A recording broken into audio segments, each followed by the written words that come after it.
grade parents to our St. Ambrose transitioning to junior high video. My name is Bruce Wynot. I am lucky enough to be the assistant principal here. We are lucky to be joined by Jim Richardson, our school psychologist.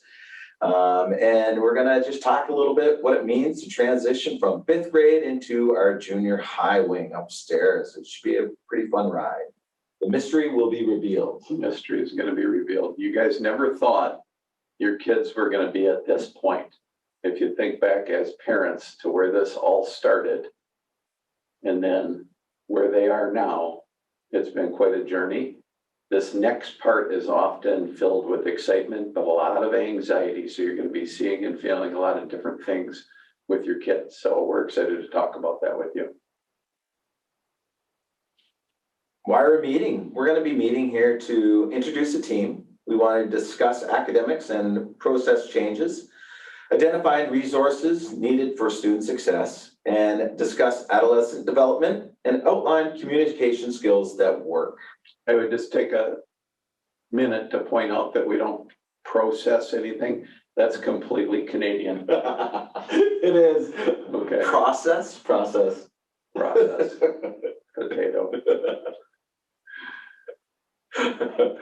So we're going to cover our mission as a school. It's kind of a big bite for you to look at, but I think it's important for us to kind of pull together. You're going to meet the team. And I think before you even kind of show pictures of the team and describe that process, I've been here 19, 20 years. I've been consulting in a variety of different schools and places.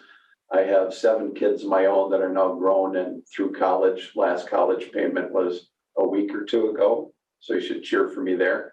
But what I would want to say unequivocally and just with a lot of confidence, the 6th grade team is ridiculously nice. They are some of the kindest, most patient people on earth. And you might hear things from your kids over time when they're stressed out. But at any juncture in time since I've been here and involved in kids and academics and parents, it's a wonderful group of people. So you should feel very lucky and blessed. For sure. We're going to cover what's new in middle school, adolescence, what's happening to my baby, and communications at work. Because there's lots of different things going on in their bodies, minds, and emotional space. And you're going to be kind of feeling this. Some of you are already experts at it. You probably had 1 or 2 kids go through it. Some of you, this is going to be the first time, and it's going to send some shock waves occasionally through the family. So we'll help you. Our mission, what we offer. This is our mission for our school. We at St. Ambrose School are part of a vibrant Catholic community supporting and nurturing each child on their journey with Christ. Pause. So one of the things that's really cool about this for me, all my kids went through public school and they did fine there. But as a psychologist who works with families on all sorts of issues, one of the things I love most being able to talk with parents or a student here that's going through a hard time, I get to bring God in the conversation. Anywhere else I go, if I'm consulting in a public system or if in my office, private practice, the God word, like all these buffers come up in little plexiglass structures. Here, it is like one of our greatest resources to help and soothe students and families that are in stress. So that can't be emphasized enough. Love that. Okay, go ahead. Through exceptional academics, embracing each child's unique strengths and needs, and joyfully engaging in prayer and service, we take a holistic, virtue-based approach to student education and experiences. This is the St. Ambrose way.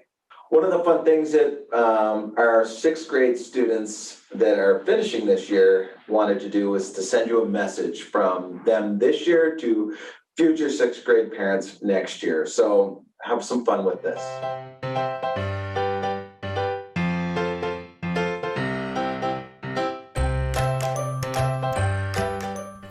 My parents helped me by showing that you can't just be willy-nilly about homework. It is about, okay, it's a lot of your grade. And then some things I wish my parents would have known is that you need a computer for school. Now, the teachers are going to assign homework things on Google Classroom, on an app called Kami, and storyboard that. And so you're really going to need a computer because, like, your homework, you very rarely get pieces of paper handed to you for homework. You know, My parents have helped me over 6th grade, telling me not to give up and study for tests and projects. That has been really helpful to me and most likely other distance learners. It is really helpful having your parents and knowing what to do. But then how your parents can prepare and what they should know about 6th grade is that you guys will be spending more time on homework, but not too much more time. And also that your parents should know that there are advanced courses in school like math class and stuff like that, so that if you want to be in there, you should do good on your testing and stuff like that. There are other ways your parents can be successful in getting you to do stuff because they've done all the school that you learned. So if you have problems with homework or projects and stuff like that, just ask them for help because they probably know what they're doing. My parents already knew a lot about 6th grade since my older brother is a year older than me. But if I was him, here are a few things that I would have wanted my parents to know. First of all, I would want them to know that I did get a lot more homework than in 5th grade. I would want them to have proof of that, so they don't think I'm just being lazy when it takes a while to do homework. Another thing I would have liked them to know is that we have homework for 40 minutes before class starts to do any homework that we have left from the night before. The reason for that is that some parents are really strict about staying on top of all your assignments, but if they know you had homeroom time, you wouldn't have to do all your homework in one night. There's some things I wish my parents knew. I wish my parents knew about how many pencils we need. I also wish they knew that we did online stuff. One thing I wish my parents knew was my daily schedule. Some ways my parents have helped me be successful is by helping me with my projects. For example, when we did our Egypt project, I chose to make a crossword puzzle for one of my projects. The other project, I chose the game and I made it complete. Anyways, my mom helped me make the crossword puzzle and was a breeze with her help. What I wish my mom knew about 6th grade, one thing I really wish she knew was when I first started 6th grade is it's like super overwhelming, like the first couple weeks, and it's hard to be able to start your homework right away when you get home, like they probably want you to. I think that you need to tell them how you feel if you're like stressed about anything. Make sure that you let your parents know what big assignments that are coming up and how they can make you feel more prepared and ready for anything else so that you can get it done. I wish that my parents knew more about 6th grade too. I wish that my parents gave me a desk in a quiet place so I could study better with the noise of my house. I also would have liked my parents to know that sometimes I had a lot of homework and that sometimes we had big projects to get ready for. My parents helped me a lot though because they sometimes would help me study. I am sure that your parents will also be willing to help you too. I wish my parents knew how much more homework there is compared to 5th grade. When they want me to play outside or get off screens, I have to tell them that I'm doing homework. I also wish my parents knew how much pressure tests can be instead of doing chores right away. I will have to study and do my chores after. I feel as if there is a lot on my plate, so I wish my parents knew that I have a lot of homework involved, along with studying, reading, and projects. It is a lot of work to balance your schoolwork and doing chores with it. And don't forget, the more mistakes you make, the better you learn. Good luck! You guys should take a moment and realize what a remarkable thing happens between the end of 5th grade and the end of 6th grade. Those students that you saw are articulate and yeah, they spent time working on it. But could any of you have done that during 6th grade and knowing you're talking to an audience? That's an impressive thing to watch happen. And some of the things that are a common theme there that the kids are talking about, they're getting you ready for what they know is going to be stressful for your 5th to 6th grade student. And a lot of it is academics, homework, tests. all the changes there. So we'll talk through some of that right now. It was pretty fun to watch them do that video, and the information that they got. It brought a smile to my face about how confident they were to tell me that sort of stuff. It was hard to pick and choose. Yeah, and how thankful they were that sixth grade is over. All right, for our team, we have a big team of people. We have a team of teachers, we have students, we have parents, we have faith-based curriculum, and then one that might be missing, or two might be missing, is our the administration and our help from Jim Richardson here. Sure. Our sixth grade teachers is Pat Herzog, teaching religion and social studies. Teresa Gallagher was our math teacher, but she's going to be teaching art next year. Bernadette Yarbrough teaches us English and literature, and Kristen Jorgensen is our science teacher and STEM. All awesome teachers. Our sixth grade objectives. What is our objectives going into sixth grade? What do we want from them? Well, we want to provide them with challenging coursework. And over the years, I think if there's one thing that parents and students leave the school with, they'd say, you know, I learned a lot here and I didn't feel like I didn't get enough. If anything, you're probably going to start to sense overwhelming amount of responsibility that the kids start to put on themselves. There's plenty of academic rigor here. Yeah, our kids are very well prepared to go to high school, and that transition from sixth grade to eighth grade and being able to self-advocate for themselves is huge for them to be able to do that stuff. When they go to high school, they're very well prepared. That's a message we get a lot. We promote maturity. We provide support for developmental transitions to junior high, and we deepen their faith awareness. So here are some of the differences that are probably going to be occurring that you're going to feel and hear at your house. So your fifth grader has one classroom where they spend most of their day. That doesn't seem like a big deal, but it really does tend to spider the kids out in the first couple months of school as they head into sixth grade. They're excited for it, but at times it's overwhelming, just the movement of bodies and then keeping things organized. So be patient during that time. They have one primary teacher. And I'd say that was from all the way up through fifth grade that they've had one primary teacher. Yeah. And then that outlet for recess, that'll be a big change, but the fifth graders still get that release out there. And they're able to finish their homework during the day in the class time for the most part for up to fifth grade when they're at home. Your sixth graders, they're going to have 4 core teachers. They're going to have 4 core teachers that they go and visit. They travel between their classrooms. They'll not have recess to expel their energy. Yeah, and that's a bigger deal than you realize. They won't even necessarily put words to it, but that break time is felt. And so, you know, they may come home more drained and sometimes even a little bit more frustrated and not have words to describe what that is, but there's a lot of movement and then not as a dramatic opportunity for them to release energy out there on the playground. They will have different time to work and to manage. So they're going to have to manage their time and their classes a little bit more. It requires a little bit more organization from them.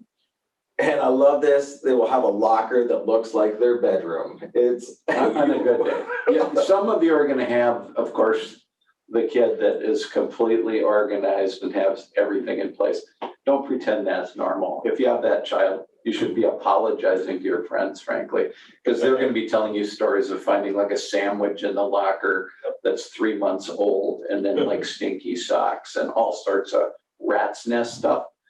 What I would recommend for teachers or parents is to periodically, you know, maybe once every 4 to 6 weeks, make sure that locker is looking a little bit rehabbed because it gets overwhelming for them. Ask the students to do a little sweep and bring home all the extra items that get deposited in there. Most of them have phones and they might as well take a picture to provide you evidence with a timestamp on it. Resources that work. We have a bunch of different resources and students are going to need new systems and different systems and learning new ways to do stuff. A student planner, a binder, or an accordion folder helps them to manage all of their materials that they get, and manage their classroom work and their homework. It's always a great way to start trying to be organized. Yeah, a word for parents here, and I think dads and moms have their own experience growing up in their family about what organization is. There's a tendency for us to use classic organization, color code everything, have your files kind of set up. Each folder represents a class. The reality is that you're going to have a kid, some kid that goes, none of that works. That's not my style. I can't do that. The accordion folder, well, I think Kathy and I would have said that was an absolute miracle for David. He's an IT engineer now. He has to be organized in some fashion for his job. They keep paying him. But if you would have seen him in 6th grade, that was just like a rat's nest everywhere. And so we figured out he can't do the 3-ring binder, but he could at least get it all in one place that we could kind of sift through it like bad laundry and help him get organized. Don't feel bad if that's something that you're going to have to do. It'll get frustrating and you're going to get mad on occasion, but in the long run, it's going to be helpful. I'm thinking about the book bags that have all that paper stuffed into it at one point in time. The accordion file would be a great spot to put that. Yeah. Gradebook Wizard, we now have a thing called Sycamore where people can look at, find out the marks or their grades and see how they're doing. Parents are, But don't obsess on that. no, Don't go to bed every night on your laptop checking Sycamore and then talking. That's no way to parent. no, I may check for my kids that are here, I may check every 4 weeks, checking in on it. The idea for them is that we are working with your kids to help them move along. They may slip and fall, and in 6th grade is the perfect time for them to actually struggle a little bit with this because our 6th grade teachers are amazing at catching them and bringing them up to where they need to be when they're doing it. It's a great time for it and a good time for parents to actually back off just a little bit with that. Think of it as a tool where you have to do a reality check and you ask your kid when they come home, hey, do you have any homework? And they go, nope, I did it all or whatever. And this goes on and you're assuming like, wow, my kid's really doing well. It's okay to do a reality check using Gradebook Wizard and then just really enjoy watching your kid's face when you go, well, you said you handed this in, but you didn't. That's a good moment. So use it like that. So. Yep. We offer before and after school help. We can there's times when teachers will say, hey, we've got a test coming up on Thursday, Wednesday night, we're doing a review. So Wednesday after school, if you want to stay and review on that, that's a great time for them to do it. Sometimes if there's extra help needed for math or something, we can arrange for times for people to come in and get some extra help. And successful students, that's what they use. So everybody falls behind or everybody needs a bolstered learning experience. Kids who are successful know of those resources and they take advantage of it. So think of that. And then in-class work time, I think most kids would say they have some time, but this is a period where you're going to find that kids are socializing as much as anything. And so the idea that they're going to use every minute of class time and just nail their homework, probably not realistic. And so expect a fair amount of homework at home, but don't believe if they go, we never have any time, it's horrible. Most of the teachers are pretty structured and follow the same rhythm there. And they like to give kids 10 to 15 minutes to work on things. There's a homeroom time where students are set to work. We describe the transition from 6th to 8th grade as 6th graders are like, oh, we got the homeroom time, let's do some work. But then they kind of socialize during that time. But by the time they get to 8th grade, they're like, hey, I got 5 minutes. I can get some work done so I don't have to do it at home tonight. So there is a gradual transition. Doesn't happen right away in 6th grade for most. But by 8th grade time, a lot of students are really using that time that we provide them. And there's always going to be the kids that don't and go, I have 5 extra minutes to be shenanigans right now.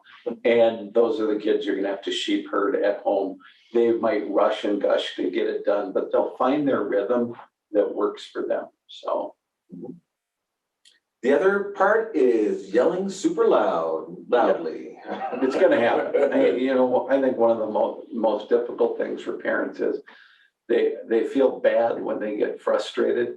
I don't say yell every day, but I don't say just use your reasonable voice. Kids need different things at different times. And I used to do this parent presentation every year over at St. Thomas Academy for years. And I would open up by saying, hey, look, as parents of teenagers, I know how you're feeling. You feel guilty that you're often frustrated, kind of talking harshly or yelling at your kids. I said, relax. If they didn't want you to yell, they would do it the first time when you asked them politely. So remember I said that. All right, teachers' responsibilities, what you can expect from our teachers. Our teachers are phenomenal. They're going to create a safe environment. We provide a spot where children are welcome to learn. They're feel safe so that they can learn. And that is something that we pride ourselves on. We want to make our students feel welcome. Every student here is a gift from God, and we are super proud to have them in our school and super excited to teach them. We provide clear expectations for learning and behavior. That is something our sixth grade, that's something our whole school does well, but our sixth grade teachers are great at giving out the instructions of what needs to be done. If they come home saying, I'm not sure what we're supposed to be doing, there was a lesson that was out there that told them exactly what they were supposed to be doing. And if they don't get it in the lesson, I think the peer interaction here, the availability to borrow information from the kid next to you is very available. So it's a pretty welcoming environment. Just again, by comparison, why do you guys send your kids to St. Ambrose? When I go out and consult in public schools and do observations, talk with teachers, probably the biggest thing is the variance of standards and values regarding social behavior, appearance, communication. So when you go into other classrooms in the sixth grade, if you go over to some public systems, you're gonna like walk into a classroom that is on fire at times, and you're kind of wondering about who's running the asylum. Now, my kids all went through that. They all got college educated, they survived. But when you come into a classroom at St. Ambrose, or you're in the hallways here, we are blessed. I don't know how to say it. So yes, kids are gonna feel anxious. Kids may feel some stress. Sometimes the word bully comes up. I don't have any qualms about how well this school does at like just bringing responsible, high value to kids and their communication, and that teachers keep you on board. You're in the process here with us. So I love this environment.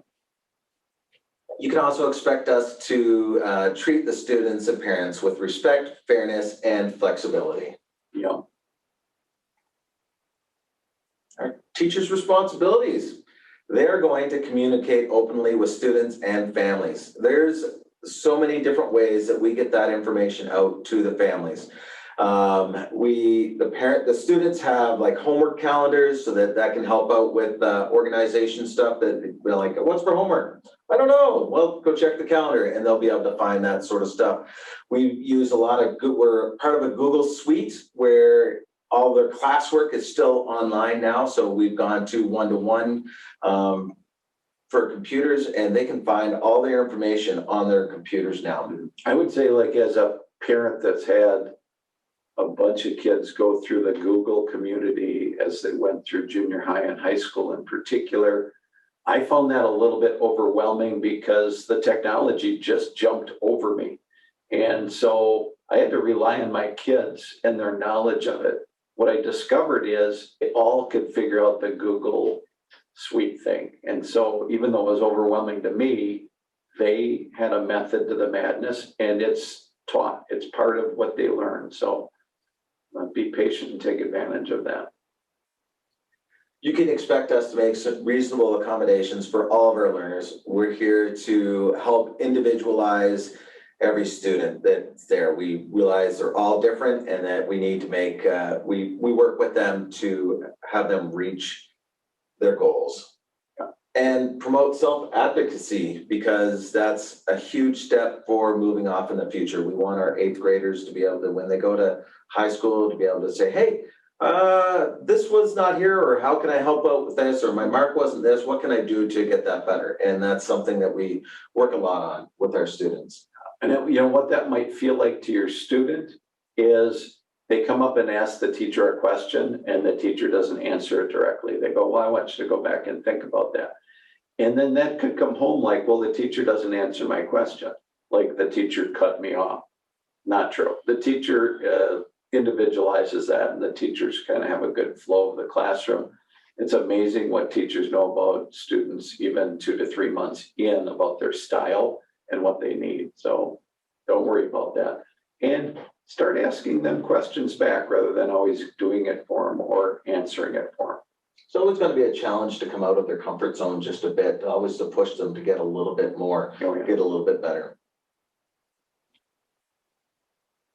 So here's the student responsibilities. It's basic. You can drive this home. Come into school prepared to learn. We talk a lot about what's learner readiness. Where are your eyes? Where are your ears? Where's your mouth? Where's your body? How are you moving it? Leave each day knowing what's due tomorrow. This is just, for you guys, it'll be the first time or second time through. For me, I feel really comfortable when I go into a teacher's classroom. Teachers are boring creatures and they don't want complicated lives. So they have a rhythm to what they do. And so by the first month of school, you can know exactly, I could go to whatever teacher and say, well, what do you do with letting the students know? And they write it in the same place. They have the same method every day. If your student's coming home not having a clue about that, more than likely, that's a student missing a process, and you just check in about it. And then this last part's really hard, right? Not only do I have to be ready to learn, know what's due tomorrow, but then I have to do it, actually hand it in. And students who do that do really well. Students' responsibilities again, respect teachers and students and self. We do a lot of work with that, and we're very proud of our St. Ambrose Way and our students in here and who they become. And you're going to feel this sometimes. I'm not going to say that we handle and expect the same thing as other schools. So teachers here, I think, have the idea that you're turning your student over to us to make some judgment calls about their behavior and how they're interacting. And sometimes they're going to catch a teacher the wrong way, and it might not seem respectful. And when they don't, teacher might give them the death stare. They might hear a tone, but it's not out of like disrespect. It's out of like keeping a boundary there and keeping them aware. Mm-hmm. Use resources provided for learning and advocate for self and others. And advocate for self and others. I want you to remember that. Make the student start to reach. The kids that kind of reach out and start doing it themselves do really, really well long-term with further education and in careers. As opposed to parents reaching out for them all the time, like we want the students. We like to trick our parents into doing it for us. And I think one of the hardest things in parenting is, and I think motherhood more than fatherhood, that it's hard when your kid wants something and you have the solution and you even have a better way.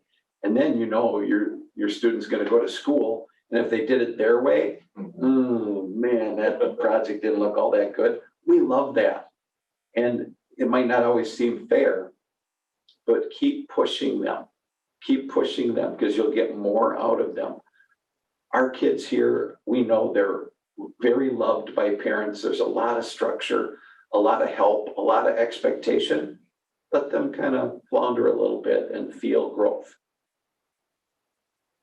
This is where it comes into the parent responsibility. This is your responsibility. Take time. I'm going to push on somebody here. Dads, not moms. Dads, I know you're out there. Look at the first one. Take the time to look at the homework, the backpack, and if you're brave enough, the locker. Yes, moms, but moms have been on mega duty since birth till now. Moms often can't stop checking and helping.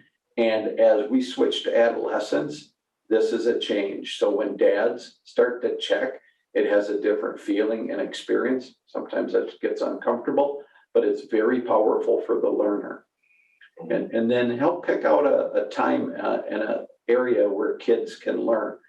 And it's okay to kind of work on shutting down some of the media and the distractions.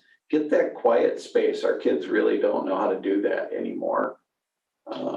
One of the big kids in the video mentioned that they wish they had a quiet space to work, and that's huge for them to be able to have a place where they can work without distractions to get it done. Not like in a quiet spot where you can then use media, but a quiet spot in the house where it would be productive for them. Yeah. And then when we say promote personal responsibility and problem solving, raise your kids so that they become like this wonderful person, not as if everything they do is wonderful. We have a little bit of the Simba syndrome, like on Pride Rock, I'm holding this great child. I think the first calling of the parent is to say, you know, that sounds frustrating or difficult. Can you tell me what you think your part of the problem is? That changes the dialogue completely. Teaching your kid to find their part of the problem. That is one of our first steps when students come visit us in the office. We're like, so tell me what you did. And, you know, be honest, let's go through it. And it makes life so much easier and so much better. And it's actually, they grow so much faster by able to doing it and learn from their mistakes. We encourage flexible thinking and adaptive behavior, not just from the learning experience. They're going to get that exposure of how to have divergent and convergent thinking, how to infer judgment. That's all going to be developing in the brain and the learning material. But I think as you see your son or daughter, when they get locked into a certain way and they have to have, you know, everything in its place, or they can't see the other person's point of view, that's where we get locked and have problems. So change things up a little and tell your kids to relax when they're feeling kind of rigid and overwhelmed. They're taking it in too personally.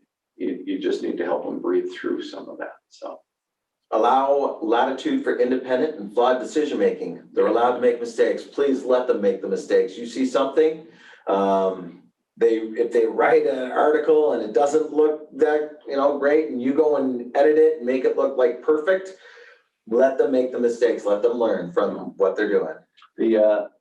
I think the time I remember most in raising kids was our firstborn daughter. So, you know, she was a complete princess queen. We knew that she was more gifted than anybody else in the entire universe. And somewhere around 4th, 5th grade, she had to do some paper mache project in school. And she loved horses. And my wife is a perfectionist and does things very well. Well, Erin decides that she's going to do this by herself. And this was supposed to be a horse, but it looked like some creature out of a Dr. Seuss book with kind of hair mangled all over it. And she paper mache'd it. And she was so proud of that thing. And the teacher was kind enough to go, oh, I just really love this, Erin, even though it was probably substandard. So it's okay to let them wander around. It's okay for them to show their work, and please let them do that. And we love those learn. stories. Those are great stories. The other thing here is ask for the adult version of a school problem. I can't emphasize this enough. I'm both on a parent level and in my work as a psychologist. I run into this every week for sure, that somebody says something, a kid says something, and of course it's going to have a slight victim twist to it, right? It's going to twist our heart and we start to kind of doubt, like, what's happening? I can't believe this is occurring. Let's just suspend that for a minute. When you go to check with anybody in this building, it could be the principal, the teacher, a coach, whomever it is, they're reasonable. And they're going to fill you in on some missing detail, or they'll give you a fuller picture. So when that comes home and you're starting to feel like anxious or mad, take a breath and remember we talked about this. Make the phone call. Just check in with the adult. And I think 9 times out of 10, you're going to feel better after you do that. And then you can coach your kid through that a little bit better. So thanks for doing that. These are some of the problems with teenagers. These are By some, the way, most of these apply to us as middle-aged parents too, doesn't it? The energy that you're gonna see coming out of your kids, it could be variable. They get very activated socially right now. So your otherwise kind of well-reasoning, balanced kid can look like a monkey on fire in a class. And you go, I can't believe that's my son or my daughter. It's really true. Don't sweat it, just be aware. On the other hand, you might start to see kids that, man, they want to sleep in. You know, they want to eat twice as much. They start to do things and you go, are they depressed? More their body's taking a beating, right? They have a lot of hormones and growth going on. I always think you go to bed, you know, and you're 5'2" and you wake up the next day and you're 5'7" and every joint aches. This is the start of some of that. And then the collisions going on in the brain are rather enormous at this point. So there's a lot of exploding growth going on, probably more right now as sixth grade hits in that 11, 12, 13 time, dating back to infancy when there's just this huge burst of growth. So just keep that in mind and give them love, give them hugs. We'll get through this. Characteristics of adolescence, the yin and the yang. the yin and the yang.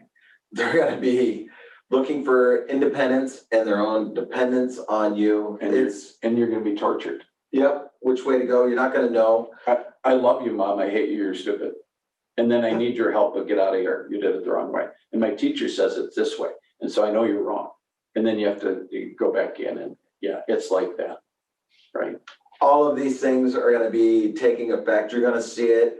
You're not the only one going through this. Every sixth grade parent is going to be going through all of these situations. Yeah, and just look at the words. They're gonna be social versus isolative. Everybody worries, does my kid have enough friends? You know, there's school friendships, and then there's sport friendships, and then there's band friendships, and then there's church friendships, and then there's family and friendships. All of that's emerging. Don't panic on it right now. Those things develop over time. Sometimes the kids that you think are least social, least capable, you know, the next year, the next 2 years, all of a sudden they have more friends than anybody. Active versus vegetative, cooperative versus stubborn, poised versus awkward. If you have a poised sixth grader, just drop to your knees and thank God, because that's wonderful. But more often than not, I mean, we're happy if there's not like a booger hanging out their nose, or could I possibly get some deodorant on? Because I have no idea that they smell, right? That's just unheard of. So you're gonna have to kind of help them through some of this. Yeah, imaginative versus dull. Dull is like this. You ask them a question, they're like, huh? That's an actual thing that happens to the brain. We actually still have it. That's it. We still have it. It doesn't go away, actually. And if they're imaginative, just come, you're blessed. Most of us are dull. So we were talking about what to expect. Yeah. This is where a collision of physical growth, emotional change, and social skill demands. It's an unrealistic press for independence. So they're really trying to gain that independence, and sometimes maybe they're not quite ready for it, but they're seeing it with their friends or viewing it on media and a bunch of that stuff. You're gonna have to be the judge of that, of where that goes, and make some of those decisions. They might not always like to hear what that version is. They do, if you tell them it's wonderful, they love that. It's an awesome idea, go for it. Yeah. But sometimes you're gonna let them know that they're not quite ready for that yet. Most of the time. Most of the time. Still most of the time. Yes. Until about age 40. Overscheduling creates performance challenges for families and students. Okay, so the one sin of the suburban active fear of missing out community that we live in, right? You got 3 different things going at the same time. Your kid's got to be in 2 places at once, and we just overschedule. I think the biggest blessing that we can give sometimes is just call time out. Everybody's sweating bullets. Everybody's getting irritated. There's tears flying. You know, think of how you're preparing meals and just getting barely done. Call a time out. Just go, tonight, we're not gonna. Not gonna what? We're not gonna. We're just not gonna. Take a break. Give yourself a night off. It's okay. Well, then this isn't gonna get, I know it's not gonna get done. Your sanity's gonna get done. And that transmits to your kid's sanity. So try a not gonna night. They're gonna have some heightened sense of anxiety and feeling of overwhelm, missing out on stuff. Emotions run high in sixth graders. Like that's one of those things that really starts developing a lot. Yeah, I consider some of sixth grade socially and the drama and the communication that goes on. I remember all of my daughters applying makeup for the first time when they were about 13 or 14. And it's an exciting time for them, but I don't think if they look back, they would say they were highly skilled at it. And I think some of the social mechanisms of sixth grade and how intense a feeling could be, or how our self-esteem kind of beats down on us because we doubt a lot. I think I'd compare it to that, and they're growing into this. So you can expect a lot of yo-yo moods and some behaviors that look really inconsistent. And you go, well, 5 minutes ago you hated that person, then you weren't going to do that. And then the next day you're doing this, and you just do this as apparently. You just look at each other. Good luck trying to guess what's coming next. Yeah, right. There will also be new levels of creativity and in work product, which is really exciting. And you saw some of our sixth graders in that video. That's it. That's that new level of stuff. They're really becoming independent. They're learning how to do things, and they're doing it well. Like they do it really well. It's going to be fun to see. So when you're having a challenge, we need to know, right? So just check in, clarify, adjust. You be flexible, your kid learns to be flexible, teachers are flexible. We like to be flexible. We're gonna hold some standards really clear and tight. You expect us to. There's gonna be uncomfortable times with that. But when you clarify and you check in, tension drops, clarity is reached, and everybody does better. So trust the check-in with teachers. We work as a team, and we work with you to work with us as a team, and that's always been our approach. Well, who should I talk to? Well, if it's about a social issue, attendance, school-wide issue, the homeroom teacher.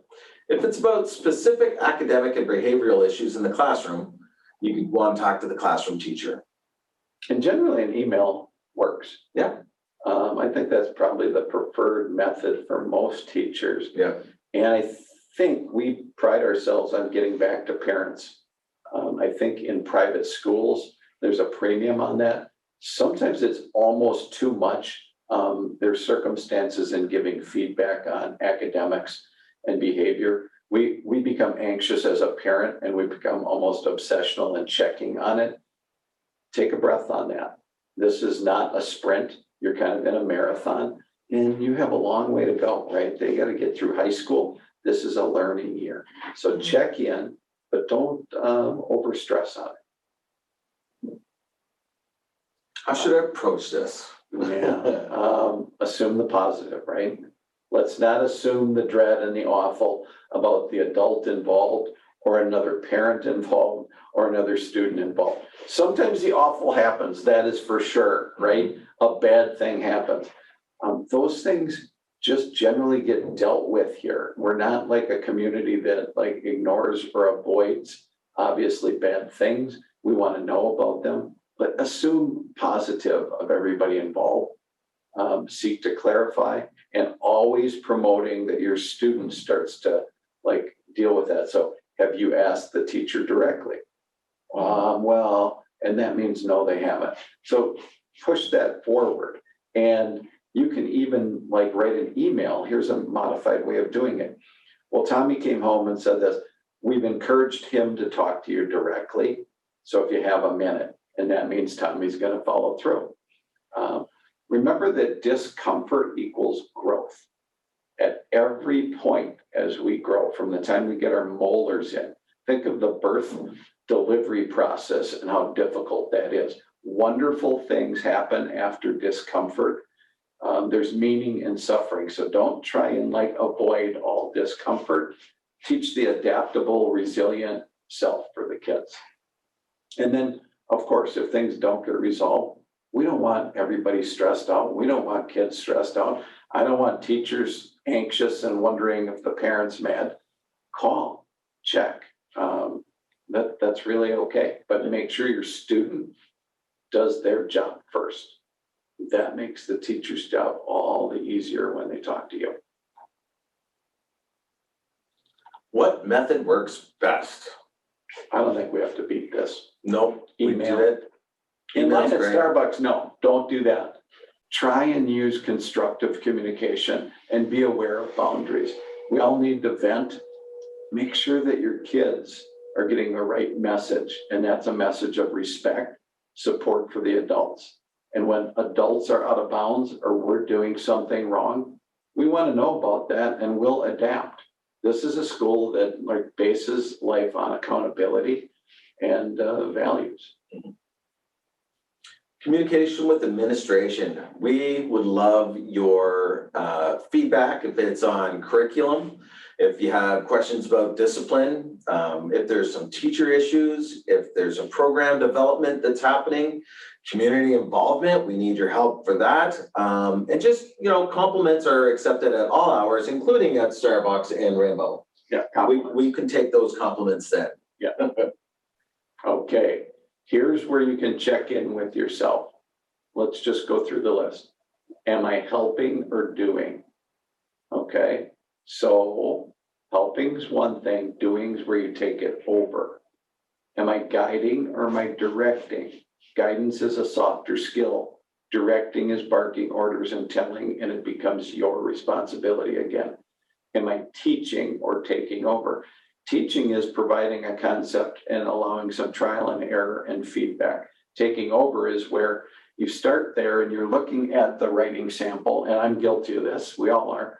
And pretty soon, like, I'm writing a super good paper for a sixth grader that's like a college graduate level. And then I remember at some point with some of our kids, we'd hand in a paper and we'd literally write on the paper, assist by dad or assist by mom, so that the teacher knew that we knew we were being stupid. That always helps teachers.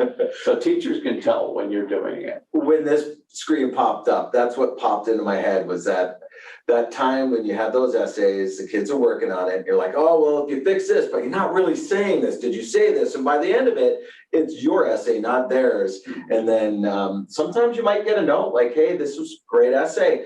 Can we have Johnny try to do it now? Yeah. Or can we do it in school now? Like when we have to move to that zone. Who knew that he knew the word vociferous?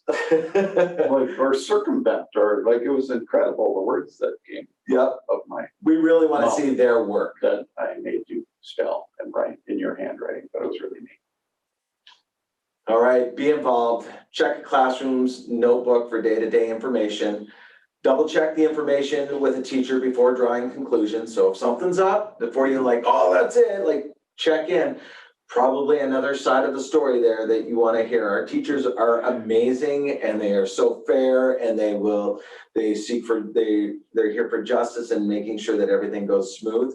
Trust us, they are super good at this. Call and find out what's going on. And if there is something, we'll help you work through it. Number 3 there, don't be a rookie parent, okay? I'm gonna make you like a squad parent right now. Don't ask, is there homework? Ask to see the work. When parents see it and stay involved, kids take more pride in it and they get in better routines. Mm-hmm. And so too, when you say, is there homework? And they go, no, and you believe them, that's the new routine. And then you're gonna get avalanched on in about 4 to 6 weeks. Stay involved, allow natural consequence to teach for a day. Yeah. So sometimes there's gonna be a mistake, and the natural consequence is that they're gonna live with that and stuff. So, I didn't study for that test. I didn't think I needed to. Well, this sixth grade is the perfect time to learn about that, like to learn that thing. Well, yeah, your mark just went from 90 to 70 now for that. And that's a good time. You're like, oh, I can't let that happen. Yeah, you can. And that's what will make them study for the next one.